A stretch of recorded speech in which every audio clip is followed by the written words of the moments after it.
diu el Busqueta, diuen els economistes, que no se pot parlar del TTIP sense anar a la seva base teòrica, que finalment ha sigut la legitimació del lliure comerç. El lliure comerç, en el desenvolupament del capitalisme a nivell mundial, ha suposat que s'ha anat perdent control per part dels estats, s'ha anat perdent control també per part de les autoritats supraestatals i, sobretot, que hem perdut tot tipus de poder per poder, d'alguna manera, regular les condicions socials i econòmiques. Sota el pretext del benestar social, que això era beneficiós per les economies, que finalment el lliure comerç generava llocs de treball, s'ha anat eliminant de manera progressiva la sobirania econòmica dels estats i els tractats de lliure comerç, jo diria que ara, i tenim un exemple molt clar amb el Tractat de la Unió Europea, són veritables marcs de governabilitat, són les reals institucions de la Unió Europea on els estats simplement són peces subalternes que en tot cas entren al joc, diguéssim, del lliure comerç. La legitimació teòrica del lliure comerç ve de teories molt antigues, jo no l'explicaré molt a fons perquè no soc economista i no vull tampoc cagar-la, però naixen quan alguns estats se plantegen que necessiten obrir les seues economies per a seguir creixent. Bàsicament, la legitimació d'aquesta obertura de fronteres per a facilitar el comerç internacional li serveix o és part del corpus teòric de l'economista Adam Smith quan professa que els països han d'especialitzar en produir allò que millor saben produir i que després David Ricardo jo diria que acaba de perfeccionar amb el desavantatge competitiu i que els estats, els països feren allò que millor podrien fer i de manera més barata i que per tant aquest és d'alguna manera la legitimació teòrica d'allò del lliure comerç, de que cadascú faci allò que sap fer de manera més barata i millor encara que sigui de manera única. La Unió Europea dins del TTIP és el marc de negociació, per tant, és el marc de legitimació i no s'entén parlar del TTIP sense parlar de la Unió Europea com no s'entén parlar del TTIP sense parlar, en definitiva, del lliure comerç. El TTIP, que l'acrònim en anglès, no ho diré en anglès, però que és el Tractat d'Inversions i Comerç entre la Unió Europea i els Estats Units, és un dels tractats més que signa, que en tot cas negocia la Unió Europea, però és un dels tractats més significatius en quant a un dels principals canvis, no només en la manera de negociar, sinó en l'objecte de negociació. Podríem dir que és una passa més en el que s'havia fet fins ara sobre el lliure comerç. Els orígens i els antecedents del TTIP més pròxims i més llunyans els podem trobar en l'Organització Mundial del Comerç, que als anys 80 comença d'alguna manera a elaborar tot el que serien els diferents tractats i sobretot les diferents legitimacions teòriques unides al fet de la necessitat d'obrir fronteres i de comerciar internacionalment. Els orígens més recents els trobem al diàleg empresarial i al Consell Econòmic Transatlàntic, que són dos ens generats al voltant de les multinacionals l'any 2007, majoritàriament. El trobem en un grup de treball que la Unió Europea crea específicament el 2011 per començar a intentar treballar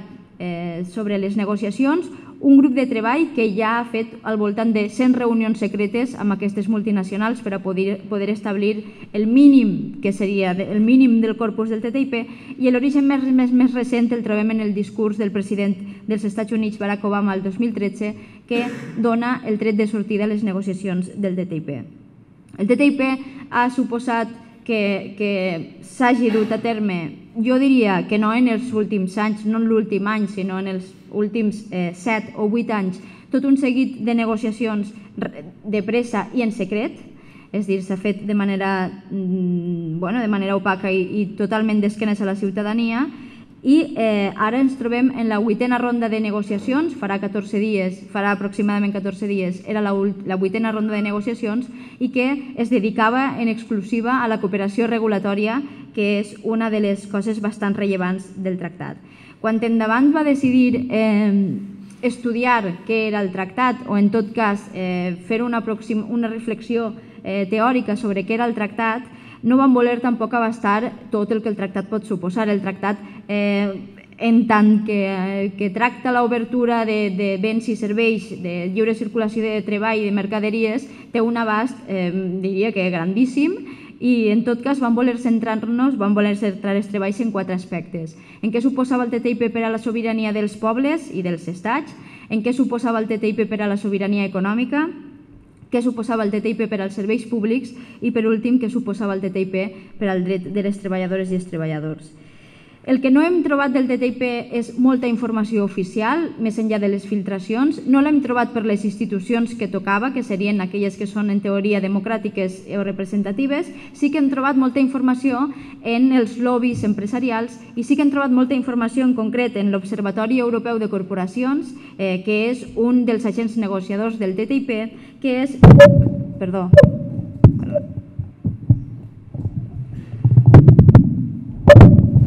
No sé si trobarem estabilitat.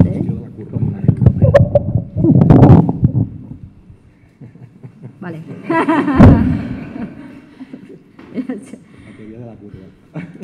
Deia que el que sí que trobem informació és a les corporacions i de manera oberta ho diu la Comissió Europea. La Comissió Europea ha establert un nivell de restricció, de regulació d'accés a les informacions del TTIP altíssims, guarda el nivell més alt de restricció de cara a aquells aspectes del TTIP que suposaran una desregulació normativa. El que sí que diu també de manera clara és que,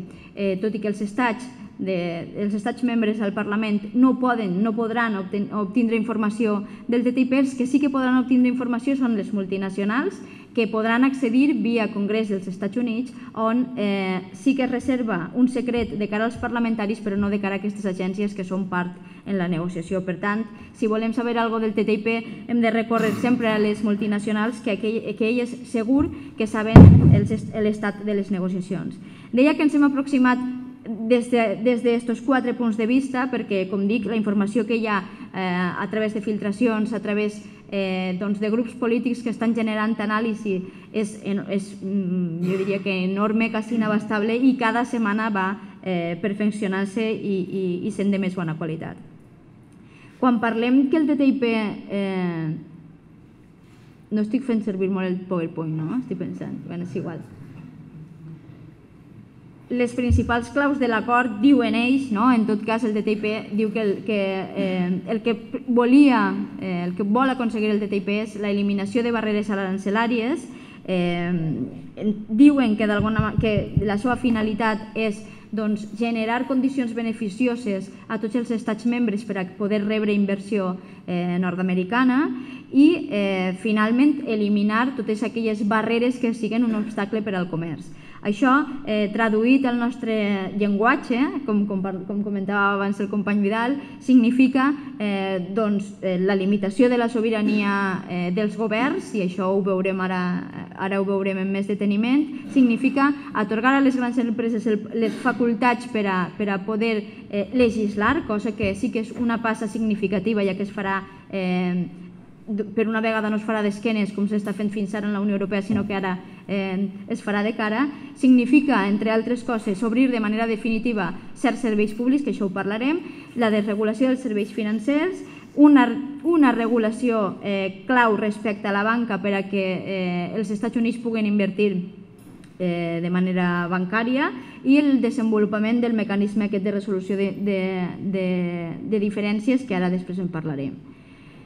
Dèiem que el TTIP atentarà contra la sobirania dels pobles per una cosa molt simple, molt senzilla, molt bàsica, que és que el TTIP finalment, com a marc de governabilitat, com a ens que se situa al mateix nivell que un estat-nació, és a dir, que situa a les multinacionals al mateix nivell que un estat-nació, marcarà quines polítiques poden desenvolupar els estats membres o quines no, bàsicament acollint-se al fet que les polítiques que els estats membres desenvolupen no poden anar en contra dels possibles interessos econòmics que aquestes multinacionals puguen tindre. Si les polítiques que desenvolupen els estats membres van en contra dels hipotètics interessos que les multinacionals tinguen, i això és clau que expliquem que no només els interessos factibles en base a inversió, sinó els possibles interessos futurs, que encara és una cosa un poc més complicat, doncs actuaria dos dels seus mecanismes, d'alguna manera, de correcció o de limitació de les sobiranies. Els dos mecanismes de correcció de limitació de la sobirania són els tribunals d'arbitratge, els CSDS, que són tribunals privats, que són tribunals que d'alguna manera s'encarreguen de protegir les inversions o les futures inversions que puguen fer les multinacionals en els estats. Són uns tribunals composats per 3 persones que no són jutges, no són per tant tribunals públics, són 3 advocats que les multinacionals fins i tot poden designar. Són tribunals on només pot acudir la multinacional o l'empresa afectada per les polítiques dels estats membres i per tant no els estats membres també per a denunciar-les a elles, i són tribunals que han existit en molts tractats de lliure comerç, que ara mateix acumulen un gruix d'unes 500 reclamacions. De fet, el Regne d'Espanya està condemnat en 4 ocasions per aquests tribunals i que, entre altres resolucions històriques, compten amb unes de ben polèmiques que són les que fa poc van acabar de condemnar a Alemanya, quan Alemanya va decidir abandonar la producció d'energia nuclear, i els tribunals del CSDS la van condemnar a pagar 3.700 milions perquè perjudicava una companyia sueca que era Vattenfall, que era la que estava subministrant l'energia nuclear. Per tant, aquesta decisió de la retirada progressiva de l'energia nuclear suposava un perjudici per a l'empresa i el tribunal va condemnar a Alemanya. Està el cas de Canadà, condemnada també en funció d'un tribunal privat d'arbitratge que establia el NAFTA, i va haver de pagar també 122 milions de dòlars perquè va decidir que ja no volia tallar més arbres. És una cosa bastant, podríem pensar, bastant raonable. No volia tallar més arbres per a produir paper, amb la qual cosa va afectar aquesta companyia que se dedicava bàsicament a produir paper. Està el cas també de Philip Morris, tabacalera nord-americana, que va rebre una indemnització també multimilionària per el fet de demandar i després resultar afavorida amb una sentència del tribunal que prohibia, en tot cas, que l'indemnitzava perquè el govern australià havia retirat la publicitat dels paquets de tabac fent una política de salut pública. Està també el cas de Sud-àfrica, entre un d'altres, però que finalment estem parlant de 500 casos ara mateix en vies de resolució que afecten els tractats i que bàsicament n'hi ha 95 països afectats. És a dir, això que són 4 casos aïllats és un dels mecanismes normals d'utilització dels tractats de lliure comerç. L'altra pinça, és a dir, l'altre element corrector de la sobirania o l'altre element limitador de la sobirania és més greu, és la cooperació regulatòria i ha estat l'objecte d'esta última ronda de negociacions, la 8ª ronda de negociacions. La cooperació regulatòria és una cosa bastant curiosa i jo diria que és finalment el més aberrant des del meu punt de vista, el més aberrant que comportarà el TTIP. La cooperació regulatòria, bàsicament, en una,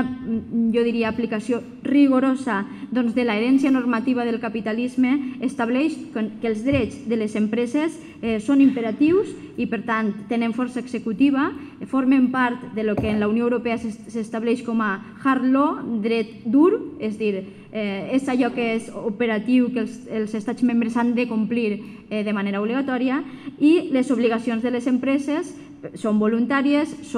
per tant, no són executives i formen part d'allò que en la Unió Europea s'anomena el soft law o dret tou, que venen a configurar una mica de si les empreses volen pagar, que paguen, si volen complir, que compleixen, però en tot cas el que tenen és drets.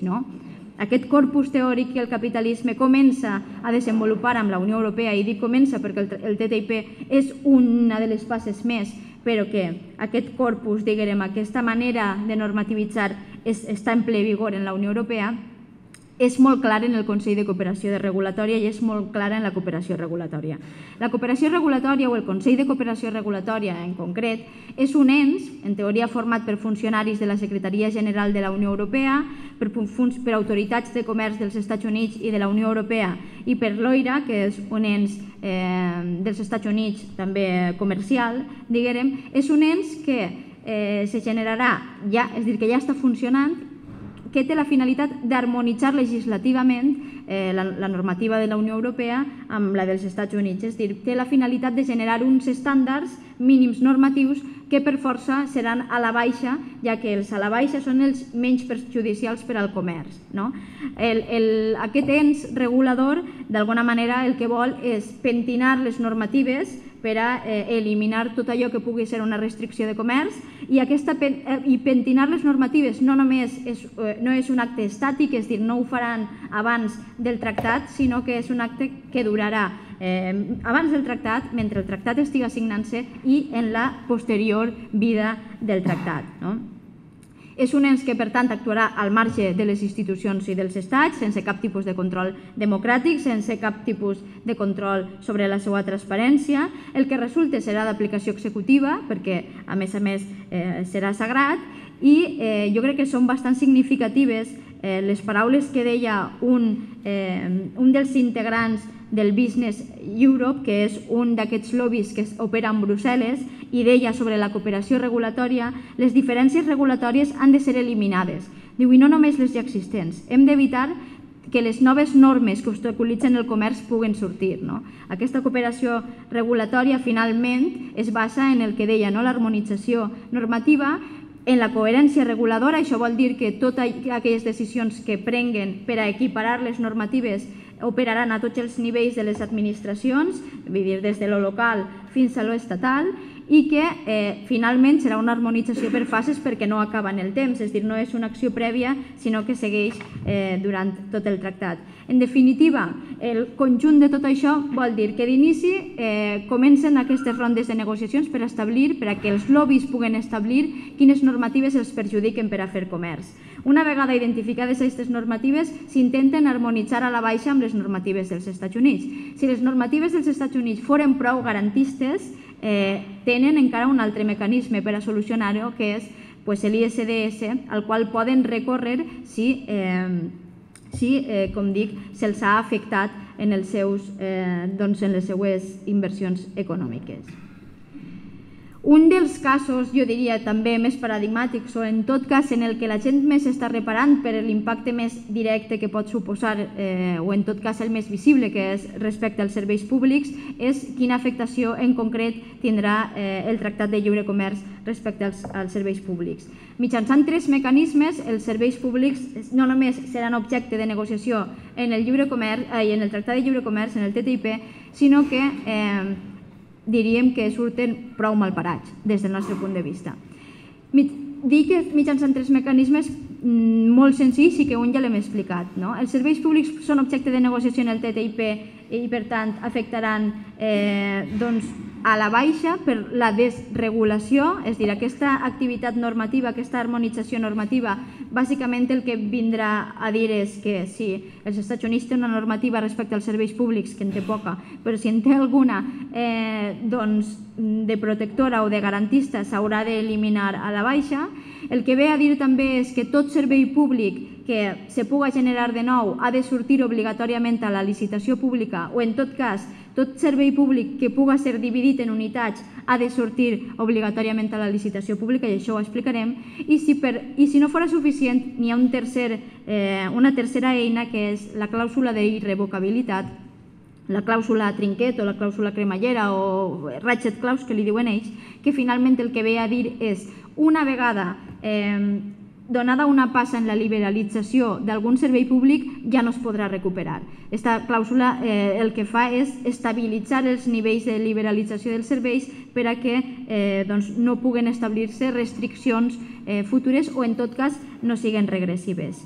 La desregulació, diguem, dels serveis públics és una constant que la Unió Europea ha aplicat des dels seus inicis. Abans el Vidal mencionava la directiva Bolkestein, però podríem acollir-nos perfectament a la directiva de serveis que ja estableix precisament que els serveis públics s'han de liberalitzar. De fet, la directiva de serveis, que és de 2004, ja parla obertament de la possibilitat que els estats no generen monopolis quant als serveis públics, i també la directiva de serveis ja parla obertament de la no discriminació, diuen ells, dels estats, amb la qual cosa algunes coses que el TTIP fa evident amb la directiva de serveis jo diria que ja començaven. I bàsicament s'entén el fet, el paradigma, la teoria que les administracions públiques s'han d'anar retirant de manera progressiva de la prestació dels serveis públics perquè finalment la prestació dels serveis públics afecta a àrees que gestionen, que suposen percentatges del PIB altíssims i que per tant són nínxols de negoci potencials en alguns casos i en altres nínxols de negoci ja explotats i molt rentables per a aquestes empreses. La tàctica, per tant, dels serveis públics serà els pocs que queden anar esqueixant-los per a poder-los traure a licitació, i dic els pocs que queden perquè si fem una foto sobre els serveis públics que tenim ara, veurem que això no és una cosa tan llunyana. Si anem, per exemple, a un hospital, veurem que del mateix hospital el servei de menjador, el servei, per exemple, de càtering el gestiona una empresa privada, el servei de diagnòstic el gestiona una altra empresa privada, la seguretat la gestiona una altra empresa privada, la neteja una altra empresa privada. N'hi ha que també el servei de radiodiagnòstic el gestiona una altra empresa privada. És a dir, aquesta operació d'esqueixament de les unitats dels serveis és progressiva des dels anys 80, forma part de la visió neoliberal de l'economia, per tant no és una tàctica nova. Amb el TTIP el que passa és que quedaria establerta per llei, que finalment ara no existia. Per fer quin model? Doncs el que comentàvem, és a dir, aquesta retirada progressiva de les administracions en la prestació directa dels serveis públics i en la propietat dels serveis públics té una afectació clau sobre la universalitat dels serveis, té una afectació clau sobre la equitat d'accés i busca finalment generar uns serveis públics duals, uns per a rics, i per a rics jo diria que ja no per a rics, per a rics existeixen ara, uns pagats i que per tant certa classe treballadora no tindrà més remei que pagar-los perquè li anirà la vida amb ells, i uns altres per a pobres i classe treballadora que no puga pagar-ho, associats a la pobresa assalariada, etc. I per tant generar, com deia, models duals que d'altra banda ja s'estan generant. És a dir, tota la crítica que podem fer al TTIP és perquè el TTIP finalment deixa per escrit moltes coses que fins ara eren la manera d'actuar dels governs però que no estaven per escrit, i el TTIP sí que d'alguna manera ho converteix en norma positiva. Quins serveis públics són objectes de negociació i per tant de què estem parlant? Segons les filtracions del 13 de juny estem parlant dels serveis públics sanitaris, dels serveis socials, de les pensions, de l'educació, del transport, de la gestió de l'aigua, de les telecomunicacions, de l'energia, dels serveis financers. I si tot això no fora prou clar, diguem, si no fora prou expansiu, s'estableix una clàusula que diu i qualsevol servei que no hagi estat expressament exclòs de les negociacions, per si de cas poder haver un reducte que a algú se li poguera oblidar. D'altra banda, una altra cosa que també és curiosa associada als serveis públics és la neutralitat econòmica. Diuen la prestació dels serveis públics s'ha de revertir per part dels estats membres d'una neutralitat econòmica. Per tant, ells posen l'exemple d'una empresa, d'una multinacional nord-americana que poguera crear una universitat aquí. Llavors, aquesta universitat que volguera crear una empresa nord-americana estaria en desavantatge competitiu amb aquella que ja estem finançant amb els nostres impostos, per tant, la universitat pública. En funció d'aquest principi de neutralitat econòmica, aquesta empresa multinacional tindria accés a una subvenció que els estats membres li haurien de donar per a que poguera generar una universitat aquí i, per tant, superar el desavantatge competitiu amb les universitats públiques que estan pagades amb impostos. Quan parlem dels serveis públics, diuen, ha hagut molt cel per part de la Unió Europea per a dir que els serveis públics queden fora de les negociacions i que, per tant, en cap cas estem parlant que els serveis sanitaris se privatitzaran i que en cap cas afectarà l'educació. El que queda per escrit i és el llarg llistat que vos he dit, però ha hagut molt de cel per part de la Unió Europea per explicar que bé, que això no serà així. I jo crec que aquí ens cal una reflexió bastant profunda per explicar per què. La realitat és que el que més alarma ha generat al voltant del TTIP són els tribunals d'arbitratge, no tant la cooperació regulatòria, i el que pot suposar respecte a la privatització dels serveis públics. I la Unió Europea diu que podem estar totalment tranquils perquè l'Organització Mundial del Comerç té una clàusula que ve a dir el següent, ve a dir els serveis públics no són objecte de negociació perquè exclou els serveis proporcionats en l'exercici de l'autoritat governamental. Això, diuen ells, diu la Comissió Europea, que serà la clàusula que protegirà els serveis públics de que puguen ser objecte de negociació. La realitat és que això en el passat no ha servit i la prova és el nivell de mercantilització actual dels nostres serveis públics i la realitat més enllà d'això és que tenim un altre tractat sobre serveis públics que s'està negociant fora de l'Organització Mundial del Comerç per a que no li afecte aquesta clàusula i per tant estaríem en el mateix paradigma. M'he passat abans, quan t'he dit que hi ha 3 mecanismes per a mercantilitzar al màxim o liberalitzar al màxim els serveis, que eren prèviament aquesta desregulació econòmica, després el fet de la licitació de tot nou servei i tercer, la clàusula d'irrevocabilitat, doncs volia detindre'm un poc en la clàusula d'irrevocabilitat. En funció d'aquesta clàusula, un país diu no pot establir restriccions o cap obstacle de forma unilateral al comerç perquè ja ha assumit un compromís. I si ha assumit un compromís i per tant ha generat, ha dibuixat un possible mercat per als inversors, qualsevol nova opció destinada a ser un obstacle interfereix en la manera que els inversors poden veure les possibilitats d'inversió i per tant té una afectació negativa. Clar, el que fa la clàusula d'irrevocabilitat és, d'inici, solidificar els nivells de liberalització que tenim en els serveis públics, perquè el que sí que no podria passar en cap cas és que els estats prengueren decisions més restrictives respecte als que ara existeixen. Per tant, se consoliden tots els nivells de mercantilització dels serveis públics i el que és pitjor, la clàusula d'irrevocabilitat no parla obertament de prohibició dels monopolis, però el que sí que diu és, finalment, que si un monopoli públic suposa un perjudici per a qualsevol inversor, pot ser objecte de denúncia davant dels tribunals d'arbitratge. Dic que això, respecte als serveis públics o respecte al cel que la Unió Europea està aplicant per al fet de dir no, això quedarà fora de la negociació, en cap cas estem parlant dels serveis públics, doncs tenim una altra amenaça, que és l'amenaça anomenada TISA, i que és un altre tractat que s'està negociant, com deia, fora de l'Organització Mundial del Comerç. És un tractat que bàsicament només negocia serveis, entre ells els serveis públics, un tractat que se negocia entre 50 estats que s'han autonomenat els molts bons amics dels serveis. Jo crec que això també és significatiu, que s'autonomenen els molts bons amics. Els molts bons amics estableixen que els serveis s'han d'obrir a la competència i, per tant, s'han de liberalitzar al màxim. En aquesta obertura a la competència o liberalització estableixen en concret, aquests sí, que es prohibiran els monopolis. Això, finalment, què implicarà? Implicarà que si algun dia la CUP mana en algun ajuntament i proposa recuperar, municipalitzar el servei de l'aigua, municipalitzar el servei del FEM, municipalitzar qualsevol servei públic, no podria,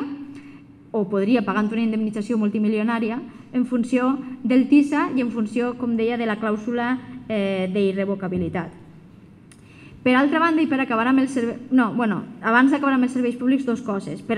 Una cosa també significativa respecte a què ha passat o què ha suposat de nou el TTIP respecte als tractats de lliure comerç i respecte al tractat base de la Unió Europea és el fet del canvi en la forma de negociació. El canvi en la forma de negociació ha suposat que fins ara la Unió Europea, quan negociava un tractat de lliure comerç, usava un mètode de llista positiva, que ve a dir que llistaven tot allò que volien negociar. Aquí posaríem, per exemple, gestió de l'aigua, serveis financers, i només es parlava sobre la llista positiva. Ara canvien de model, agafen el model també anglosaxó o, en tot cas, els Estats Units imposen el seu model de negociació, que és llista negativa. Tot allò que no estiga en la llista, per tant, present i futur, és objecte de negociació per part del TTIP. És dir, si poguérem inventar-nos una prestació pública obligatòria per a redistribuir la riquesa, que encara no estiga inventada, seria objecte de negociació. Tot allò que significativament no estiga llistat seria objecte de negociació, amb la qual cosa, pel que ha passat en tractats anteriors, com el NAFTA, amb unes conseqüències totalment dramàtiques respecte als drets dels treballadors, a la devaluació salarial, a la destrucció del teixit productiu, a la destrucció també de la industrialització, doncs es repetiria amb aquesta fórmula expansiva de negociació dels serveis. Una última menció respecte als serveis públics, de què suposarà respecte a la sanitat, perquè diuen aquells que en saben molt que el TTIP finalment busca obrir el mercat sanitari d'una manera que resulta legítima per als estats membres a les multinacionals sanitàries nord-americanes, que són una potència mundial, perquè no sé si coneixeu molt els sistemes sanitaris públics nord-americans, però els lobbies sanitaris són empreses que mouen quantitats totalment demencials de diners i que ja estan i que no poden, diguem, arribar a certs estats de la Unió Europea perquè ells consideren que aquí hi ha massa restriccions per a entrar i, per tant, en matèria sanitària estaríem parlant de la cirereta del pastís, és a dir, de la nineta del suix del Tractat de Lliure Comerç o de, finalment, per què estem negociant aquest Tractat de Lliure Comerç, i el que voldrien, el que vol el TTIP, el que estan negociant ja, i això és informació de les filtracions, és a dir, no ho estem suposant, és a dir, les condicions que les empreses nord-americanes i també les multinacionals europees, no vull dir, no estic culpant-les a elles i les d'aquí són unes santes, les multinacionals també europees diuen que no poden invertir en serveis sanitaris perquè n'hi ha moltes traves ara mateix. Una trava, consideren ells, són els assajos clínics dels laboratoris per a considerar si un medicament es pot dir medicament o no. La cadena europea del medicament estableix un estàndard, és a dir, una necessitat de fer proves mínimes, i això vull destacar-ho, és a dir, proves mínimes perquè durant els últims 30 anys els estàndards han anat baixant de manera irrisòria. Aquestes proves mínimes, assajos clínics, en els Estats Units les fan les farmacèutiques i tenen un òrgan de gestió o de regulació del medicament que no és públic, que està participat públicament i en el qual les farmacèutiques tenen un ple control sobre aquest òrgan, que seria finalment l'autoritat reguladora del medicament. En la Unió Europea aquest òrgan, autoritat reguladora del medicament, en teoria és un òrgan públic gestionat per la Unió Europea. La realitat és una altra, i la teoria és que és un òrgan públic. Ells diuen que aquests assajos clínics per a considerar si una cosa és medicament o no és perjudicial i per tant els han d'eliminar. Diuen que les regulacions ambientals i per tant alimentàries són massa garantistes o en tot cas els farien eliminar també, els farien perdre molts diners i per tant haurien d'eliminar-se, i això té greus afectacions. Estem parlant de pollastres clorats, estem parlant de transgènics, estem parlant de bàsicament totes les tècniques de monocultiu que ells han desenvolupat, perquè si una cosa hi ha diferent entre els Estats Units i la Unió Europea respecte a la indústria agroalimentària és que ells estan... M'estic passant? Després estic mirant... M'estic passant del temps? Bueno, doncs vale, ja acabo. Vale, finalment, ja no insisteixo en el pollastre clorat, però que podríem menjar pollastre sense cap. Finalment volia dir això. Que s'incrementaran els drets de la propietat intel·lectual i sobre les patents, i això també té greus afectacions, i que finalment una cosa tan simple com poder generar medicaments genèrics o poder regular els preus dels medicaments estaria totalment prohibida amb el TTIP en funció del que dèiem.